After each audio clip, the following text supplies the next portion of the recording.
Decir su nombre es hablar de uno de los artistas más respetados, más conocidos, más comprometidos de la escena argentina. Ha sabido habitar con la misma naturalidad los sets de televisión, las producciones internacionales de cine y también los escenarios de los teatros más importantes de la Argentina. Bienvenido a MDZ, Joaquín Furriel, ¿cómo estás? Bien, muy bien, gracias. En un medio que tiende como a encasillar, ¿cómo haces para estar en estos lugares sin perder un poco tu identidad? Yo no sé si es porque en Argentina los actores, desde que yo empecé a estudiar, teníamos que tener, para mi gusto, necesitábamos tener una formación ecléctica, porque es verdad que cuando yo empecé a trabajar había actores que podían vivir solo de la televisión y eran actores de la televisión, y actores que podían vivir del cine y hacían cine. Pero con el tiempo, vivir de la actuación es vivir de hacer todo, audiovisual y teatro, ¿no?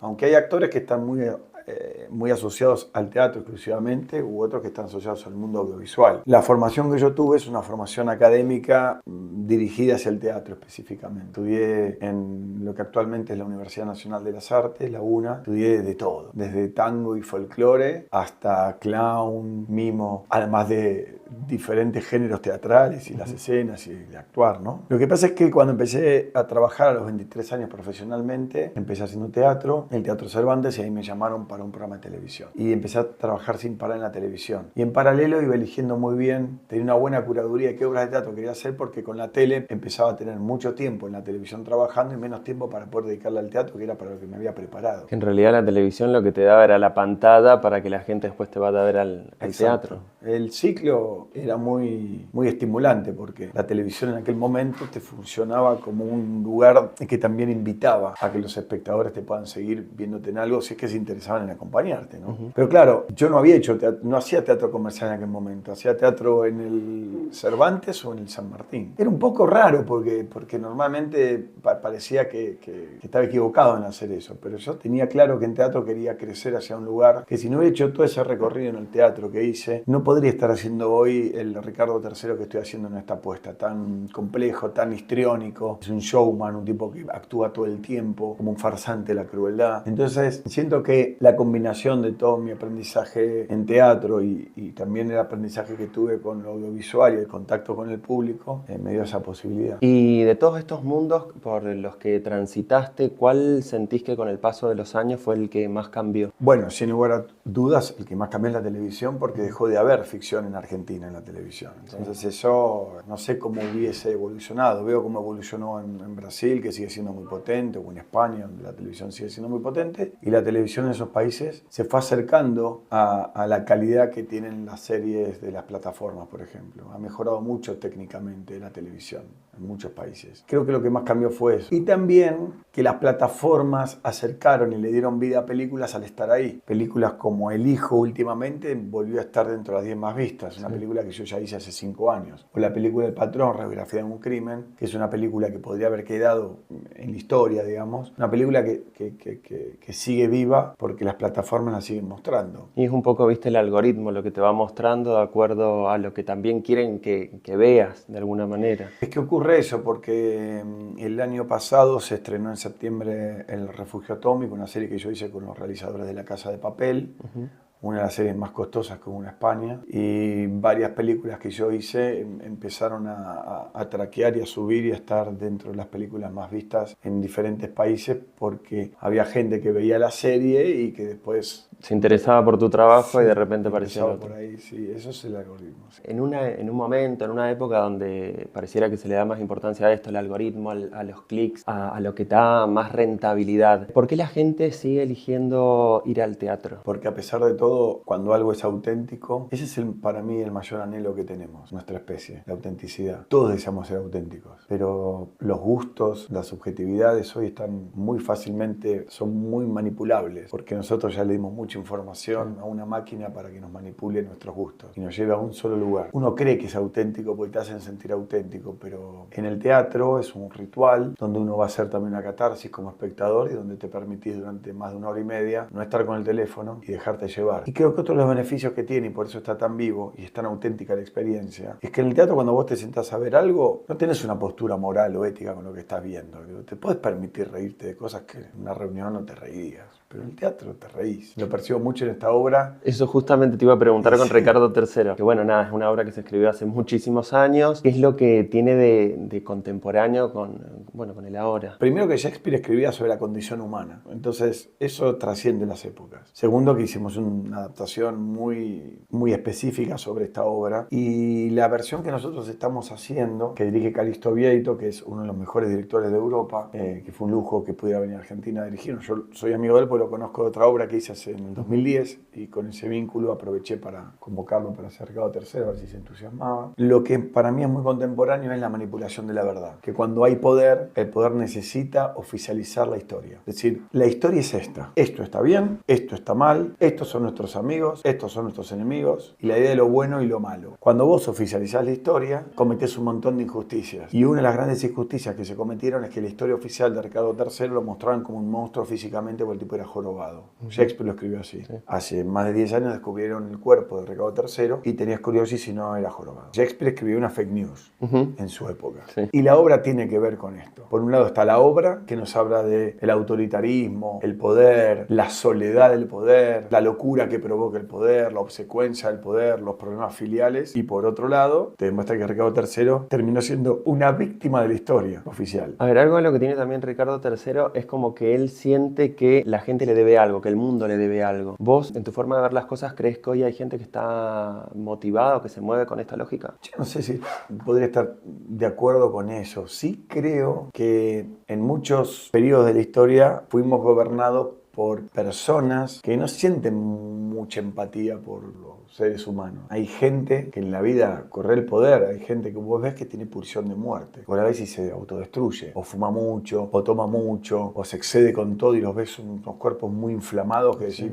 parece que está buscando explotar en algún momento. Eso, si esa misma actitud, que es la misma, la llevas en alguien que tiene la responsabilidad de guiar un país, por ejemplo, si esa persona no tiene un entorno que lo conecte con algo un poco más sano, o con valores que son un poco judeocristianos de alguna manera, pero los valores que tenemos en Occidente en general son esos, que es un poco el amor al prójimo, que al otro, mi libertad termina cuando empieza la tuya, no avanzo sobre tu espacio, algunos acuerdos que hemos tenido para no matarnos entre todos, digamos. Sí. Es difícil que alguien que no conoce el amor, o que la única manera de manifestar amor sea con las personas que están en su entorno, fuera de su entorno no pueda empatizar con el diferente, es muy difícil que esa persona pueda estar a la altura de incluir la diversidad que somos como especie. Hubo, hay y habrá guerras religiosas y tribales, porque donde se arma un grupo, va a haber otro grupo que la quiera exterminar. Esto es así. O sea, esto no es nuevo, me gusta mucho leer historia, y la historia nos demuestra que somos una especie agresiva, que hacemos un gran esfuerzo para intentar ser menos agresivos, pero la historia de la humanidad tiene mucho que ver con las guerras. Te confieso que hay días que yo veo, bueno, está bien, no merecemos la extinción. Tiren las bombas atómicas, desaparezcamos como especie, porque parecería que por momentos estamos haciendo todo para... tenemos un planeta que es una belleza, y lo tratamos como lo tratamos. Y ahí empezás a darte cuenta. O cuando empezás a ver la gente que está en una playa, o cuando vas a hacer montañismo y ves la gente que agarra la barrita y tira el plástico. Eso es comportamiento. Vos decís, bueno, es educación. Es educación, seguro, pero hay que educar. Vos fíjate la idea de los parques nacionales o las reservas naturales. Fíjate lo que somos como especie, que tenemos que armar una reserva para que esta especie no la destruya. O sea, tuvimos que organizar y decir, de acá hasta acá no puedes matar ningún animal. De acá para allá se pelota todo. Cuando lo analizás desde ese lugar, es una especie compleja esta. Es mucho más peligrosa de lo que normalmente creemos. Armamos dogmas religiosos, leyes, constituciones para frenar. Hablo de Occidente. Oriente tiene otra manera de llevar sus organizaciones. Porque si no, parecería que esta idea de la anarquía, yo voy por fuera de todos los poderes, ¿y a dónde vas? Porque somos tantos que si todos vamos con lo que creemos que tenemos que ir, quizás terminamos esto en 10 años ya está, lo terminamos. Porque hay que resolver lo colectivo, porque vivimos en sociedad. No es que yo digo, no, vamos, yo soy individualista, ponele que me guste ser individualista y que no me importa nada, y voy con la mía. Perfecto, y todos van con la suya. Está perfecto. Somos millones de personas. Si no acordamos algunas cosas, no, son imposibles. Como comunidad, hoy que está tan desvalorada la palabra lo colectivo, lo comunitario, el bien común, todo eso hoy se intenta desprestigiarlo, ¿no? Pero vamos al opuesto. Vos fijate que cada vez es más caro tener un hijo. Pero eso es por el sistema en el que vivimos. Es muy caro. Sin embargo, La tasa de natalidad, de hecho, ha bajado. bajó. Ahora, no bajó porque hay países que tienen leyes donde está el aborto. No, bajó porque es muy caro tener hijos. Hay algo del sistema que se armó, que se extremó para un lado, donde hay mucha condensación de riqueza. Hay un montón de gente que no puede pensar en tener un hijo porque económicamente no lo puede resolver. Entonces hay algo del sistema que está mal hecho. Yo creo que está mal hecho. A mí, en lo personal, de todos los países en los que estuve, países teocráticos, autárquicos, democracias, más de acá, más de allá, yo creo que el modelo escandinavo es el que mejor lo hizo. Es liberal en muchos aspectos que tienen que ver con lo económico, pero en lo estatal tienen mucho control para tener una educación pública muy buena, una salud muy buena, muy buen transporte público, y es una gran clase media, de una gran calidad de vida. Vos querés ascender socialmente, dale, pero tenés que pagar cada vez más impuestos, pero mucho más para ascender. Entonces te dicen, vivir bárbaro en la clase media. Eso es algo que, bueno, Borges decía que le gustaban países con clases medias y eso. Me quiero detener un segundo en algo que dijiste de la educación pública. A ver, vos que has tenido la posibilidad de trabajar afuera y ves cómo se tiene al producto argentino, que afuera se lo respeta, o sea, nuestras producciones son bien vistas. ¿Qué es lo que te pasa por el cuerpo cuando está como esta contradicción de que afuera nos ven tan bien y acá hay un cuestionamiento hacia la cultura y la educación pública? Yo creo que es necesario porque todo se trata es una discusión de apropiación. Creo que lo que hay que aprender de Alfonsín esta parte, para que no nos quede tan lejos, que no es saludable apropiarse de la cultura. Es decir, la cultura es esta. Porque si vos decís que la cultura es esta, naturalmente va a venir alguien después y va a decir, la cultura no es esa. No hay cultura así. La cultura para mí no puede estar segmentada. Es diversa, por un lado. Y por otro lado, es cierto que lo que se valora de Argentina es lo que Argentina logró por su educación. Pero es así. Mi tío, el hermano mayor de mi madre, por ejemplo, se fue a vivir a los 23 años a Chicago porque lo becaron. Nunca más volvió. Mis primos son estadounidenses. No hablan castellano, salvo la mayor, porque en una época, en los 60, que emigrar, ser latino allá era muy delicado, entonces los chicos tenían que pasar como estadounidenses, ¿no? Para integrarse. Pero mi tío se quejaba mucho de la Argentina. Ahora, cuando él se quejaba, yo decía, sí, tío, pero vos estudiaste en la UBA. Digo, algo tienen que agradecer. Por lo menos decir que gracias al país donde naciste, pudiste salir segundo mejor promedio, te becaron en este lugar y hoy vivís en un país que te gustará más que la Argentina por tu personalidad y por lo que vos quieras, pero... La formación la tuviste acá. Pero la formación la tuviste allá. O vos pensás que tus hijos van a tener esa formación, que de hecho no la tuvieron en Estados Unidos, porque económicamente es muy caro tener esa calidad de estudios. Un tipo como mi tío, que logró ser uno de los psiquiatras más... Fue una referencia porque se especializó en psiquiatría social. Entonces, por ejemplo, el gobierno de Tailandia lo contrataba a él y a su equipo cuando ocurrió el tsunami para ver cómo comunicar para que toda una sociedad no entre en pánico. O cuando ocurrió Cromañón también lo contactaron desde Argentina. Por supuesto que después él sigue capacitándose académicamente en Estados Unidos y se transforma en el psiquiatra que él fue y escribió los libros que escribió y todo eso. Pero su base se la dio nuestro país. Ese es el punto que yo a veces veo que los argentinos de la diáspora no terminan de ser justos con lo que el país les dio. Y en eso es donde yo trato de no entrar. A veces donde me frustro con nuestro país con muchas cosas, trato de no entrar en esa tentación de ponerme anti-argentino, porque también hay que ser consecuente con lo que el país a uno le dio. A mí, una persona cercana a mi círculo, un día me dice, yo no tengo por qué estar subvencionando el cine argentino. Primero, te demuestra la falta de conocimiento para hablar de los temas. Esto es delicado, siempre es delicado. Como que yo me pongo a hablar de algo que no sé. Entonces, ahí, ¿por dónde empiezo? Pienso yo. Le explico que el cine argentino no está subvencionado, que hay una ley que se hizo, que se votó en el Congreso, donde parte de todas las bombas que vienen de todo el mundo, un porcentaje de sus entradas van al Inca para que el Inca pueda producir cine nacional, porque si no vos no resguardás tu cultura, vos nunca vas a poder competir con una bomba de otros países que son potencias. Es como 2 más 2 son 4 y vos tenés que tener un proteccionismo cultural como lo tiene Alemania, como lo tiene Francia, como lo tiene España, como lo tienen muchos países, para que Estados Unidos no te cope la parada y te diga cómo tienen que ser las cosas, porque si no escuchas música de ellos y ves cosas de ellos y nada más. ¿Qué pasa? Explicarle todo eso ya es una batalla perdida. Entonces le digo, bueno, tenés razón, pero entonces yo que no uso la bicisenda no quiero más bicisendas en Buenos Aires. Él usa bicisenda. Con mis impuestos que se paga una bicisenda que no la utilizo para nada y hasta me molesta a veces porque para girar tengo que ver también si viene el de la bicicleta, ponele que me pongo en modo en la mía. Sí. Digo, no, me parece perfecto que con mis impuestos te pueda el Estado garantizarte una bicisenda para que gente como vos que anda en bicicleta disfrute la bicisenda. lo veo como algo positivo. Qué extraño que vos veas negativo que haya un organismo que pueda regular el ingreso de las entradas para que pueda haber un cine argentino que a mucha gente le gusta, aunque vos no lo consumas, pero hay otra gente que le gusta ver Esperando la carroza, 1985, ¿Y o lo entendió? Argento. ¿Con eso que le dijiste lo entendió? No, fue... ¿qué te pone? No, me la corrió para el lado de que por decir eso uno es comunista, ¿viste? ¿Qué sé yo? El comunismo no existe. De verdad que no existe. No hay un país en el mundo comunista. Ya no existe. China no es comunista. Estuve en Shanghái. China no es comunista. Hay que definir qué es el comunismo. 1989 cayó el muro de Berlín y se terminó esa discusión. Hablemos de socialismo, variantes. El modelo escandinavo. Hay modelos de socialismo. No es lo mismo el socialismo de Cuba que el de Holanda, o el de Dinamarca, o el de Suecia. No es lo mismo. Pero ya no hay más. Como tampoco es lo mismo el liberalismo estadounidense que el canadiense. No es lo mismo. En unos se matan, en unos tienen un problema enorme con el fentanillo, en unos ganan fortunas y hay un montón de gente que, como no la puede ganar, yo estuve muchas veces en ese país. Tiene cosas fascinantes y cosas que son la peor de tus pesadillas. El Joker, la película de Joaquín Phoenix, solo se puede hacer en ese país. Vas a Canadá y de repente no entran chicos con un arma a matar a otros chicos en Canadá. Pasa que cruzas una frontera y no se matan. Bueno, porque es un país que tiene otras leyes sociales. A mí me gustan más esos países. Si vos me decís, bueno, ¿para dónde vamos? Porque los otros los veo como discusiones estériles, pero lo mismo, cuando hablamos entre nosotros, ¿cuánta información tenemos para hablar de lo que tenemos que hablar? Nosotros dos no nos conocemos, pero aunque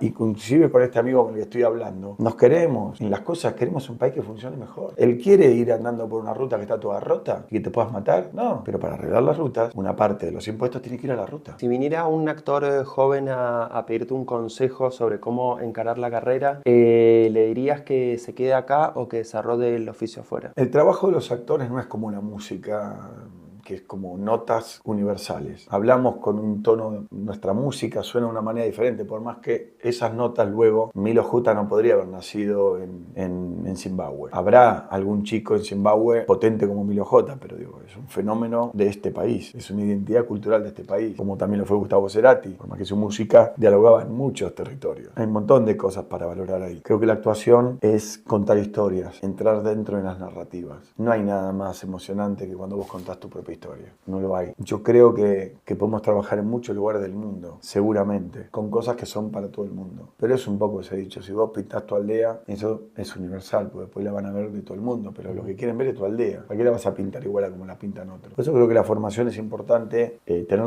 la posibilidad de estudiar afuera es muy bueno como complemento de tu identidad artística, ¿no? Lo ha hecho muchísima gente, me parece fantástico. Después tiene que ver con las personas, hay gente que se halla mejor en otros lugares. Yo tengo amigos actores que se fueron en los 90 a vivir, en Argentina no la pasaba muy bien, se fue a Barcelona y encontró un nicho con la Furalbau, que es una compañía catalana, y empezó a trabajar ahí. Sí, yo tampoco, no hay un estándar, también tiene que ver con la personalidad de cada uno. Hay gente que le queda mejor, hay gente que choca contra nací en este país, y se mueve, y en ese movimiento de repente dice, yo acá funciono mejor. Tiene que ver con eso. Pero lo positivo es que si se quieren formar como actores, bueno, Argentina es un espacio, es un territorio muy, muy estimulante para formarse. Los españoles vienen a tomar clases con muchos docentes a Buenos Aires, por ejemplo. Eso ya te indica algo. Y ver cine argentino, ver series argentinas, y que vengan a ver, por ejemplo, Ricardo III, ver teatro argentino. Aprendí mucho como espectador